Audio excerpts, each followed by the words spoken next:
मोताळा तालुक्यातील पिंपरी गवळी सारख्या लहान गावातून गेल्या वर्षभरात 5 ते 6 मुली बेपत्ता झाल्या आहेत.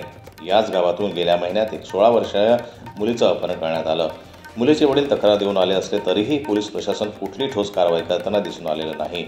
या प्रकाराला राज्य सरकारच्या गृह मंत्रालयाचं समर्थन आहे का, असा खडा सवालच शिवसेना उद्धव बाळासाहेब ठाकरे जिल्हाप्रमुख जलिंदर बुधवत यांनी विचारला आहे. पिंपरी गवळी येथील बेपत्ता मुलीचे कुटुंबीय आणि गावकऱ्यांसह वरिष्ठ पोलीस अधिकाऱ्यांची जिल्हाप्रमुख जलिंदर बुधवत, शिवसेनेच्या नेत्या जयश्री शेळके यांच्यासह शिवसेना उद्धव बाळासाहेब ठाकरे पक्षाच्या पदाधिकाऱ्यांनी भेट घेतली.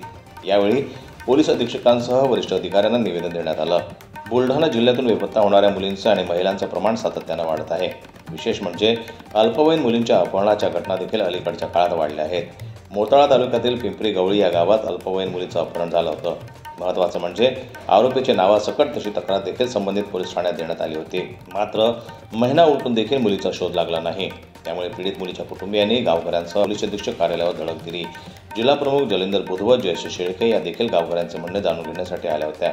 त्यावेळी त्यांनी वरिष्ठ पोलीस अधिकाऱ्यांशी चर्चा देखील केली. मुलीचा तात्काळ शोध घेण्यात यावा अशा मागणीचं निवेदन यावेळी देण्यात आलं.